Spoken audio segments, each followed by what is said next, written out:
Hello दोस्तों, कैसे हैं आप सभी। तो भाई आज हम आपको कक्षा 10 में मैथ का वास्तविक संख्या यानी कि पहला चैप्टर जो है उसको आज कवर करने वाले हैं, प्रश्नावली नंबर 1.1 का। ठीक है, इसमें जितने भी क्वेश्चंस हैं आज सब कवर करेंगे। ठीक है, तो हम लोग एक एक करके एक एक क्वेश्चंस को देखते हैं और उसको सॉल्व करते हैं। सारे क्वेश्चंस लगवाएंगे, एक भी क्वेश्चन नहीं छोड़ेंगे। ठीक है, एकदम सरल भाषा में बताएंगे। आप लोग देखेंगे प्रश्नावली नंबर 1.1 में पहला सवाल आपके लिए यही होगा। ठीक है, मैंने इसके पहले वाले वीडियो में बुक बताया था, कौन सा बुक, चित्रांकन का बुक। ठीक है, उसी क्वेश्चन का सॉल्व करने वाले हैं हम। क्वेश्चन का कहना है कि निम्नलिखित संख्याओं को अभाज्य गुणनखंडों के गुणनखंड के रूप में व्यक्त करना है। ठीक है, अभाज्य गुणनखंडों के गुणनफल के रूप में व्यक्त करना है। इससे आपको क्वेश्चन करने का तरीका क्या होगा, ध्यान से समझना। क्वेश्चन आपके लिए करना कुछ नहीं, 140 है, आप कहेंगे हम ये 140 है। अब इसका फैक्टर करना पड़ेगा, गुणनखंड करना पड़ेगा। ठीक है, क्या करना पड़ेगा, या गुणनखंड। जब आप गुणनखंड करेंगे तो आपको काटना आना चाहिए। आप कहेंगे 2 से कटेगा 70 आएगा। ठीक है, फिर 2 से कटेगा कितना आएगा, 35 आएगा। अब 5 से कटेगा कितना आएगा, 7 आएगा। अब 7 से डायरेक्ट कट जाएगा, 1 आ जाएगा। ठीक है, इस तरीके से आपको काटना है। अब काटने के बाद यही आपका आंसर नहीं होगा, इसको आप इस तरीके से लिखेंगे, अभाज्य गुणनखंड के रूप में लिखेंगे। अभाज्य गुणनखंड के रूप में कैसे लिखेंगे, याद रखना। 140 है, आप कहेंगे हाँ 140 है। कितना बार 2 आया है, 2 बार 2 आया है, 2 बार 2 लिखेंगे, 2 गुणे 2। ठीक है, एक बार क्या आया है मेरे भाई, 5 आया है, और एक बार 7 आया है। ठीक है, अभाज्य गुणनखंड का मतलब कोई भी चीज 2 बार नहीं होनी चाहिए। यहाँ 2 बार 2 आ गया है तो 2 के पावर 2 लिखेंगे। ठीक है, और 5 कितना बार आया, एक बार आया है। 7 कितना बार, एक बार आया है। ये जो होगा मेरे भाई करेक्ट आंसर होगा। ठीक है, हम एक को एकदम डिटेल से बताएंगे, उसके बाद जैसे आगे चलेंगे उसे मैं आपको स्पीड से बताते चलूंगा। ये क्या है मेरे भाई, अभाज्य गुणनखंड है। क्या है यार, आप कहेंगे अभाज्य गुणनखंड है। ठीक है, चलिए अभाज्य गुणनखंड में बस आपको एक चीज का ध्यान रखना है कि जो 2 बार आया है उसको घात में लगाना है। ठीक है, आप कहेंगे हाँ ठीक है। तो भाई इसी तरह से हम लोग चलते हैं अपने अगले क्वेश्चन की तरफ। ठीक है, अगला क्वेश्चन क्या करा है मेरे भाई, 156 है। ध्यान से समझना, अगला क्वेश्चन क्या करा है मेरा, जो दूसरा था 156 था, यही था। आप कहेंगे हाँ। अब यार इसका क्या करना पड़ेगा, इसका फैक्टर करना पड़ेगा। ठीक है, क्या करना पड़ेगा मेरे भाई, फैक्टर करना पड़ेगा, गुणनखंड करना पड़ेगा। आप कहेंगे ठीक है, लास्ट में 6 है यानी 2 से कटेगा। 2 7 14 आएगा, 1 बचा, 2 8 16 आएगा। ठीक है, फिर 2 से कटेगा, 2 3 6, 2 9 18। फिर 3 से कटेगा, 3 से काटेंगे 13 आएगा। अब 13 स्वयं से कट जाएगा, 1 बचा। ठीक है भैया, आप कहेंगे हाँ। अब ठीक उसी प्रकार से इसको भी करना पड़ेगा। 156 हम अभाज्य गुणनखंड के रूप में लिखेंगे तो 2 गुणे 2 गुणे 3 और गुणे 13। यार इतना सरल है कि पूछिए मत। ठीक है, अब 156 हमने बताया अभाज्य गुणनखंड को घात के रूप में लिखना पड़ेगा।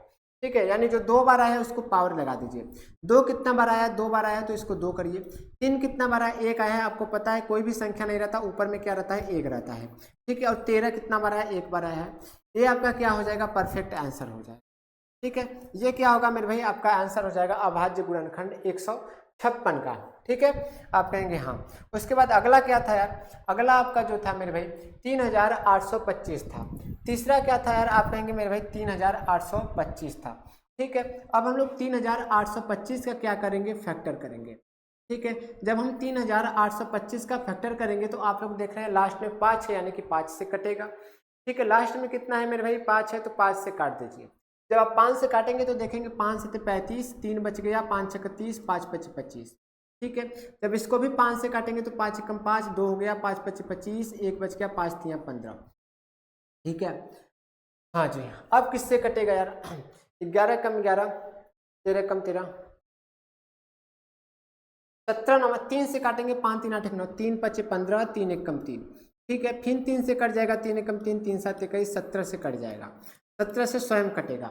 अब यहाँ पे समझना, अब इसको आप अभाज्य गुणनखंड कैसे लिखेंगे, 3825 लिखना। ठीक है, उसके बाद जो जितना बार आया है गुणा के रूप में लिखना। 5 आया है कितना बार, आप कहेंगे 2 बार, तो 5 गुणे क्या हो जाएगा, 2 5 हो जाएगा। उसके बाद 3 कितना बार आया, 2 आया तो 3 गुणे 3 हो जाएगा। उसके बाद 1 17 आया है। ठीक है, आप कहेंगे हाँ। अब अभाज्य गुणनखंड लिखने का तरीका क्या होता है भैया, हम आपको हर एक सवाल में बताएंगे। ठीक है, 5 2 बार आया तो 5 की पावर 2 हो जाएगा। 3 कितना बार आया, 2 आया है, 3 की पावर 2 हो जाएगा। और 1 हो जाएगा आपका 17। ये है आपका क्या चीज मेरे भाई, तो आप कहेंगे यार अभाज्य गुणनखंड के रूप का है।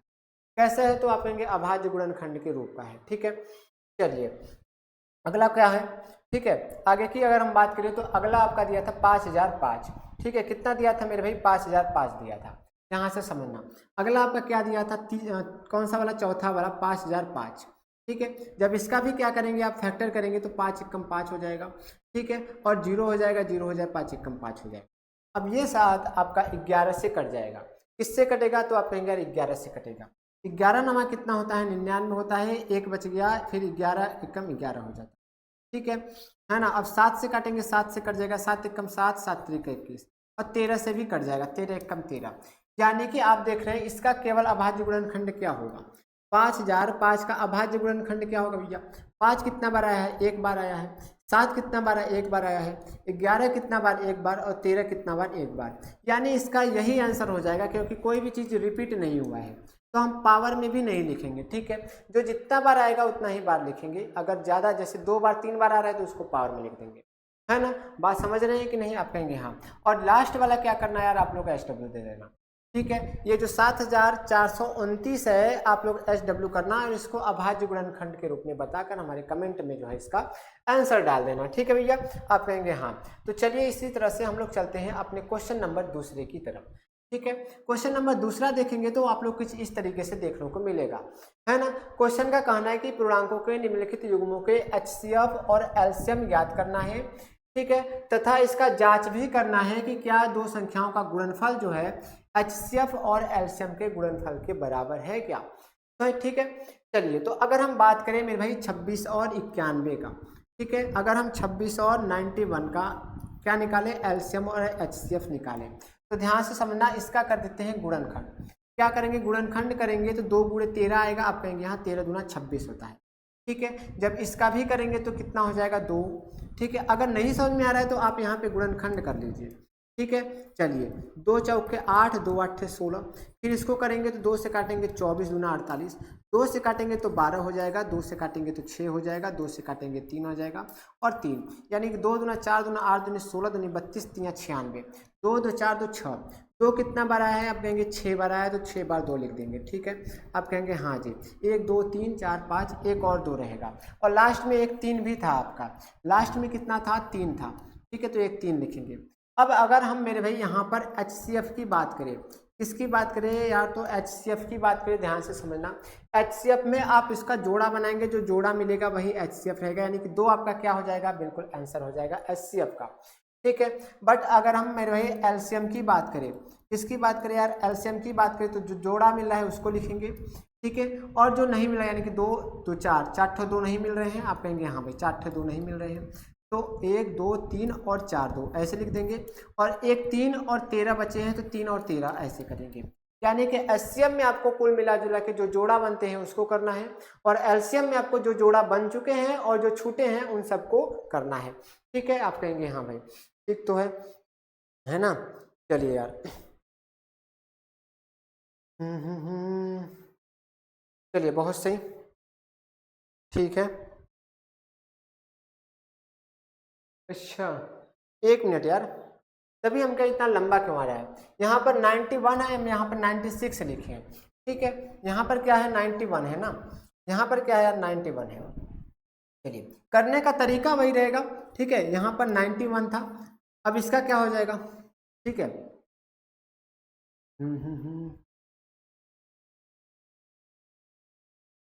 7 गुणे 13 होगा, क्या होगा? तो आप कहेंगे 7 गुणे 13, 13 सत्ते 91, है ना। करने का तरीका वही रहेगा। जैसे हम लोग HCF निकालते थे, HCF क्या होता था? तो आप कहेंगे यार जो जोड़ा मिलता था, यहाँ पर जोड़ा क्या मिल रहा है? 13, तो 13 क्या हो जाएगा आपका? HCF। और LCM की बात करें, LCM क्या हो जाएगा? है ना, लघुत्तम समापवर्तक क्या होगा? तो जो जोड़ा मिल रहा है उसको लिखेंगे, और जो नहीं मिल रहा है यानी कि 2 और 7 इसको भी लिखेंगे, ठीक है। अब इसको हम लोग चेक करते हैं। चेक कैसे करेंगे? यहाँ से इस फार्मूले पे रख के, दो संख्याओं का गुणनफल। संख्या हमारा क्या था? 26 और 91 था। इसका जो गुणनफल है क्या LCM और HCF के बराबर है भैया? क्या LCM और HCF यानी कि 13 गुणे 2 गुणे 7, ठीक है। 13 गुणे 2 गुणे 7 कितना आ जाएगा? 7 दूना 14, यानी 13 गुणे 14। क्या इसके बराबर है क्या भाई? चेक कर लेते हैं, ठीक है। एक एक आ जाएगा तो हो जाएगा। 13 दूना क्या हो जाएगा? 26, है ना। और कोई कटेगा क्या? ठीक है, 2 से काटेंगे कितना हो जाएगा? 7, एक मिनट, यहाँ पर 96 कैसे भाई, इन 96 क्यों लिख रहे हैं, 91 होगा। ठीक है, तो 91 बराबर 13 सत्ते कितना आ गया भैया 91। आप देख रहे हैं दोनों संख्याओं का जो गुणनफल था वो एलसीएम और एचसीएफ के क्या है बराबर है, यानी कि हमारा जो आंसर है बिल्कुल क्या है करेक्ट है। ठीक है, तो एचसीएफ क्या हो जाएगा आपका 13, एलसीएम की बात करें तो गुणा कर देंगे 7 दूना 14 है ना, 14 गुणे 13, ये क्या हो जाएगा आपका एलसीएम हो जाएगा। ठीक है, ये क्या होगा गुणा करके लिख लेना है, गुणा उड़ा तो आपका आता होगा। ठीक है, गुणा करके लिखेंगे जो होगा आपका आंसर हो जाएगा। ठीक है, इसी प्रकार से हम लोग 510 और 92 का करते हैं। किसका करते हैं मेरे भाई, 510 और 92 का करते हैं। क्या करेंगे, 510 का हम लोग गुणनखंड करेंगे जो आएगा, उसके बाद 92 का हम लोग गुणनखंड करेंगे जो आएगा, और दोनों में से मैच कराएंगे, जो मिलेगा उसको मिला के एचसीएफ निकलेगा। ठीक है, और एचसीएफ निकालने के बाद जो बचेगा अगर उसका भी गुणा करेंगे तो एलसीएम निकल जाएगा। बात को समझ रहे हैं। ठीक है, अब आपको क्या करना है, इसी फार्मूले पर, ये प्रकार का आपका फार्मूला है। ठीक है, इसी फार्मूले पर आपको चेक कर लेना है, इस दोनों संख्याओं का गुणनफल आगे लिखना है, उसके बराबर जो आपका एचसीएफ निकला होगा वो लिखना है, और गुणे जो आपका एलसीएम निकला होगा उसको करना है। ठीक है, वहां से काट पीट देंगे, जो आपका मान आएगा वो दोनों तरफ बराबर मान आएंगे, तब आपका आंसर क्या हो सकता है, जांच हो सकता है। ठीक है, आप कहेंगे हाँ भाई ठीक तो है ना। उसी प्रकार से आप दूसरा और तीसरा कर लेना। ठीक है मेरे भाई, ज़्यादा टफ नहीं है ना, नियम एक तरीके के लगेंगे बस ऐसे ही। ठीक है, बस आपको गुणनखंड करना है। अब 510 का फैक्टर कर लेंगे, हमको पता है भैया कर लेंगे, अरे नहीं कर लेंगे क्या यार, 510 का क्या हो जाएगा, 510 का क्या होगा, आप कहेंगे 2 होगा, 2 दूना 4, 1 बच गया, 2 पचे 10, 2 पचे 10। ठीक है, 5 से काटेंगे 5 पचे 25, 5 एकम 5।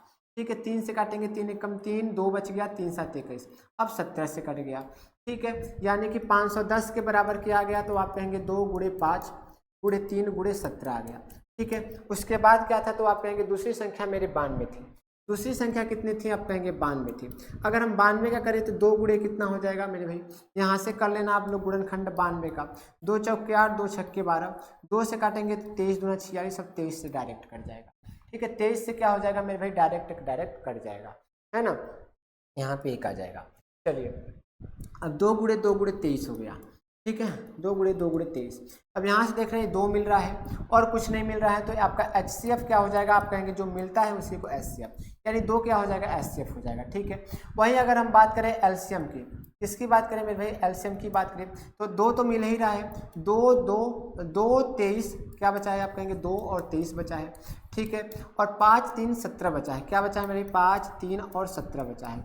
अब आपका एलसीएम निकल के आ गया, एचसीएफ निकल के आ गया, अब आप आराम से क्या कर सकते हैं, चेक कर सकते हैं। ठीक है, फार्मूले पे रख के, है ना। चलिए अगला क्वेश्चन देखते हैं कि अभाज्य गुणनखंड विधि द्वारा निम्नलिखित पूर्णांकों के एचसीएफ और एलसीएम ज्ञात करना है। एचसीएफ और एलसीएम जस्ट वैसे ही ज्ञात करना है मेरे भाई जैसे आपको बताया था। ठीक है, 12 15 और 21 है, 12 15 और 21 है, अभाज्य गुणनखंड से बताना है। 12 का क्या होगा, आप कहेंगे 2 गुणे 2 गुणे 3 होगा, 2 दूना 4 4 3 12। 15 का क्या होगा, आप कहेंगे 3 गुणे 5 होगा। 21 का क्या होगा, आप कहेंगे 3 गुणे 7 होगा। ठीक है, अगर हम इसके एलसीएम की बात करें मेरे भाई, अगर हम इसके एलसीएम की बात करें तो जो 2 मिल रहा है उसको लिखना पड़ेगा। ठीक है, यानी कि 3 मिल रहा है तो 3 हो गया, और जो बच रहा है 2 2 5 7। ठीक है, क्या बचा, 2 2 बार बचा है, एक 5 बचा है और एक 7 बचा है। क्या ज्ञात करना है यार, अभाज्य गुणनखंड विधि द्वारा एलसीएम और एचसीएफ ज्ञात करना है। तो ये आपका क्या निकल के आ गया, आप कहेंगे एलसीएम निकल के आ गया। ठीक है, क्या निकल के आ गया मेरे भाई, एलसीएम निकल के आ गया। और वहीं अगर हम एचसीएफ की बात करें, इसकी बात करें यार, एचसीएफ की बात करें महत्तम समापवर्तक का, तो क्या मिल रहा है, केवल 3, तो 3 क्या हो जाएगा, आपका आंसर हो जाएगा। 3 क्या होगा मेरे भाई, आपका आंसर हो जाएगा। ठीक है, आप कहेंगे हाँ यार। चलिए अब इसका अगर हम गुणा करें तो कितना हो जाएगा, आप देख रहे हैं 5 दूना 10। ठीक है, और 7 त्रिका 21, 7 दूना 14, 14 तिया 42। 42 में जब 10 का गुणा करेंगे तो 420 आएगा। एलसीएम कितना निकल के आएगा, आप कहेंगे 420। एचसीएफ कितना निकल के आएगा, 3 आएगा, है ना। इसी प्रकार से हम लोग 17 23 और 29 का करते हैं। 17 23 और 29 क्या दिया था, आप कहेंगे 17 23 और 29 दिया था। ठीक है, आप कहेंगे हाँ भाई। 17 का कुछ नहीं होता तो 1 गुणे 17 हो जाएगा। 23 का कुछ नहीं होता, 1 गुणे 23 हो जाएगा। अभाज्य गुणनखंड है, अभाज्य संख्याएं हैं जो स्वयं से करते हैं। और 29 का क्या होगा, 1 गुणे 29 होगा। ठीक है, आप लोग समझ सकते हैं हाँ भैया। अब अगर हम इसकी बात करें एचसीएफ की, तो आप कहेंगे यार इसका HCF क्या होगा, तो ऐसी संख्या जो सब में मिल रही है क्या है, 1 है, तो HCF कितना हो जाएगा, 1 हो जाएगा। एलसीएम कितना होगा, तो आप कहेंगे जो मिल रहा है उसको लिखना पड़ेगा यानी 1 गुणे, और जो नहीं मिल रहा है यानी कि 17 नहीं मिल रहा है, 23 नहीं मिल रहा है और 29 नहीं मिल रहा है, ठीक है, इन सब का गुणा करेंगे तो आपका आएगा 1 1 3 3 9, ठीक है, 1 1 3 3 9 आएगा, है ना। 11,339 जो आएगा इसका एलसीएम आएगा मेरे भाई, और एचसीएफ 1 आएगा, इस बात को याद रखना, ठीक है। चलिए तो ये लास्ट वाला था 8 9 और 25 मेरे भाई। 8 9 और 25 का हमको लगता है कि अब आप लोग कर सकते हैं, ठीक है यार, अपने से भी प्रयास करिएगा तब ना, वैसे तो हम हैं, ठीक है। चलिए जिसका आंसर नहीं आएगा बता देना, अगले वीडियो में हम उसको बता देंगे, ठीक है। क्वेश्चन नंबर चौथा चलते हैं। क्वेश्चन नंबर कौन सा चलते हैं मेरे भाई, चौथा चलते हैं। कहाँ गया यार, यहाँ। क्वेश्चन का क्या कहना है यार, क्वेश्चन का कहना है कि 306 और 657 बराबर 9, ठीक है, यानी कि एचसीएफ इसका कितना दिया है, आप कहेंगे 9 दिया है ना मेरे भाई। एचसीएफ कितना दिया है, 9 दिया है, एचसीएफ बराबर क्वेश्चन मार्क। आप कहेंगे यार इसमें एचसीएफ कितना दिया है, तो आप कहेंगे 9, और एलसीएम आपसे पूछ लिया गया है, एलसीएम बराबर क्वेश्चन मार्क, ठीक है। आप कहेंगे हमको एक फार्मूला पता है, पहली संख्या, ये फार्मूला बहुत ही इंपॉर्टेंट है यार, ठीक है, पहली संख्या गुणे दूसरी संख्या, ठीक है, पहली संख्या गुणे दूसरी संख्या, और बराबर में क्या होता है, आप कहेंगे एलसीएम गुणे एचसीएफ, एलसीएम गुणे एचसीएफ होता है, ठीक है। हमारी दो संख्या क्या है, आप कहेंगे 306 और 657, पहली संख्या 306, दूसरी संख्या 657 है, ठीक है। अब यहाँ से अगर हम एलसीएम की बात करें तो एलसीएम पूछा हुआ है, ठीक है, और वहीं अगर हम बात करें एचसीएफ का तो 9 दिया गया है। एचसीएफ कितना दिया गया है मेरे भाई, 9 दिया गया है, ठीक है। अब यहाँ से आप करेंगे, कट जाएगा, 9 3 का 27, 9 से कट रहा है, 9 3 का 27, 3 बच गया, 9 4 का 36, है ना। यानी जो हमारा एलसीएम आएगा कितना आएगा मेरे भाई, 34 गुणे 657 आएगा। 34 गुणे कितना आएगा, आप कहेंगे यार 657 आएगा। अब गुणा करके चेक कर लेना, आपका आंसर जो है बिल्कुल करेक्ट आएगा, ठीक है। अच्छा गुणा भी नहीं कर पा रहे हैं, चलिए कोई दिक्कत की बात नहीं है, 2 2 3 3 8 करिए, इसका जब गुणा करेंगे तो कितना आएगा, 2 2 3 3 8 आएगा, है ना। 22,338 आएगा इसका एलसीएम, ठीक है भैया, परफेक्ट है, आप कहेंगे हाँ यार। चलिए क्वेश्चन नंबर 5वें की बात करते हैं, ठीक है। क्वेश्चन नंबर किसकी बात करते हैं, 5वें की बात करते हैं, तो ध्यान से समझ। क्वेश्चन का कहना है कि जांच कीजिए क्या प्राकृतिक संख्या n के लिए संख्या 6 के पावर n, यहाँ पर क्या है 6 के पावर n, अंक 0 पर समाप्त हो सकता है क्या। यानी कि आपको बताना है कि 6 के पावर में अगर कोई भी संख्या रख दिया जाए तो उसका हल करने पर लास्ट में 0 प्राप्त होता है क्या, आप कहेंगे नहीं। आप क्या कहेंगे यार, नहीं प्राप्त होगा। क्यों नहीं प्राप्त होगा, ध्यान से सुनना, ठीक है। अगर हम 6 का फैक्टर करते हैं, 6 का क्या करते हैं यार, फैक्टर करते हैं, तो आप कहेंगे 2 गुणे 3, 2 गुणे क्या होगा, 3 होगा। लास्ट में वही संख्या में 0 प्राप्त होगा जिसमें 2 और 5 होगा, ठीक है। चलिए इसका हम हिंदी में आंसर आपको लिख देते हैं। आंसर कैसे लिखेंगे आप, इसका आंसर हिंदी में लिखेंगे, ठीक है। हिंदी में ऐसे लिखना यार, जबकि ऐसे लिखना 6 के पावर n का, ठीक है, अभाज्य गुणनखंड क्या होगा मेरे भाई, अभाज्य। आपको आंसर लिखने का तरीका भी बताएंगे। 6 के पावर n का अभाज्य गुणनखंड, गुणनखंड क्या होगा, तो आप कहेंगे 2 गुणे 3 के पावर n होगा। जबकि यहाँ पे लिखना, क्या लिखना यार, जबकि, ठीक है, जबकि कोई प्राकृतिक संख्या, जबकि कोई प्राकृतिक संख्या, है ना, कोई प्राकृतिक, कोई भी संख्या है जो शून्य पर समाप्त होती है, क्या लिखना मेरे भाई, जो शून्य पर, ठीक है, समाप्त होती है, जो शून्य पर समाप्त होती है, ठीक है। आप कहेंगे हाँ, उसके अभाज्य गुणनखंड, ठीक है, उसके क्या लिखना मेरे भाई, उसके अभाज्य, ठीक है। उसके अभाज्य गुणनखंड कैसे होते हैं, उसके अभाज्य गुणनखंड मेरे भाई 2 गुणे 5 के पावर n के रूप के होते हैं, n के रूप के होते हैं। यानी अगर उसका गुणनखंड 2 और 5 आ रहे हैं तब जाके अब लास्ट में 0 होगा, ठीक है। अतः 6 के पावर n, ठीक है, शून्य पर, ठीक है, समाप्त नहीं होंगे, शून्य पर समाप्त नहीं होंगे, इस बात को याद रखना, है ना। यही इसका क्या हो जाएगा मेरे भाई, आंसर हो जाएगा। इस तरीके से आपको लिखना पड़ेगा, ठीक है। इसका आप लोग जो है कि हल कर लेना है ना। बस यहाँ पर एक ही चीज़ याद रखना है, यहाँ पे जो संख्या दिया गया है उसका अभाज्य गुणनखंड करना। अगर 2 और 5 आ रहे हैं तो समझ लेना कि वो 0 पर समाप्त होगा, 2 और 5 नहीं आ रहे हैं तो समझना 0 पर समाप्त नहीं होगा। ठीक है, आप कहेंगे हाँ यार। चलिए एक और क्वेश्चन है। क्वेश्चन का कहना है कि व्याख्या करना है कि 7 गुणे 11 गुणे 13 प्लस 13 और 7 गुणे 6 गुणे 5 गुणे 4 गुणे 3 गुणे 2 गुणे 1 प्लस 5 भाज्य संख्या क्यों है। ठीक है, तो यहाँ से समझना भाई, यहाँ पे आपके लिए एक ये संख्या दिया गया है, एक ये संख्या दिया गया। ठीक है, आप कहेंगे हाँ यार।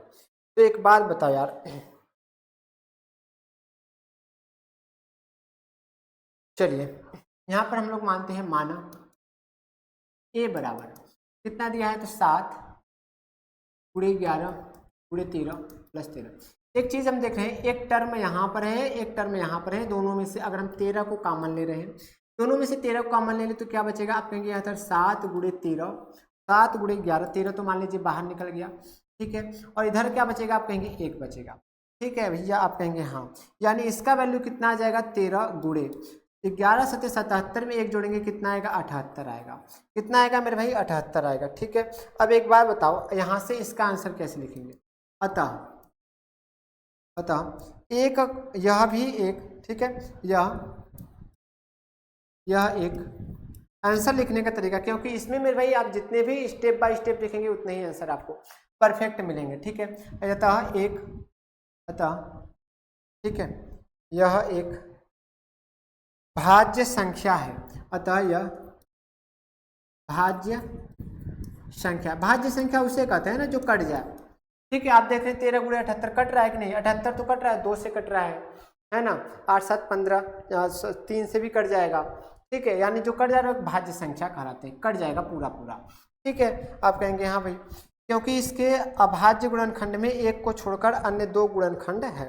ठीक है, यानी जिसमें मेरे भाई 2 गुणनखंड आ जाएंगे वो भाज्य संख्या होंगे, एक को छोड़कर। जैसे अगर हम बात करें कि 17 क्या है भैया, आप कहेंगे अभाज्य, काहे लिए, क्योंकि इसमें 1 गुणे 17 है, तो इसमें क्या करना है, एक को छोड़कर 2 आ जाए, एक को छोड़कर 2 संख्याएं आ जाए तो क्या हो जाएगा, भाज्य संख्या आ जाएगा। तो भैया इसमें एक को छोड़कर 2 आ जाए तो ये क्या है, भाज्य संख्या है। ठीक है, उसी प्रकार से अगर हम इसको करते हैं, क्या दिया है, 7 गुणे 6 गुणे 5 गुणे 4 गुणे 3 गुणे 2 और गुणे में 1 और प्लस का 5। यहाँ पर आप देख रहे हैं मेरे भाई, क्या देख रहे हैं यार कि यहाँ पे 2 टर्म है, एक आपका ये है और एक आपका ये है। ठीक है, इस दोनों में से अगर हम 5 कॉमन ले लें तो क्या बचेगा, 7 गुणे 6 गुणे 4 गुणे 3 गुणे 2 और गुणे में 1 बचेगा। ठीक है, हालांकि 1 से गुणा करेंगे तो कोई मतलब नहीं, और प्लस का इधर क्या बचेगा, 1 बचेगा, है ना। जब इसका आप गुणा करेंगे तो कितना होगा, 5 गुणे। ठीक है, जब इसका गुणा करेंगे तो कितना होगा, 1008 प्लस 1 यानी कि 1009 होगा। ठीक है, इसका गुणा करेंगे तो 1008 आएगा, 1 जोड़ेंगे तो 1009।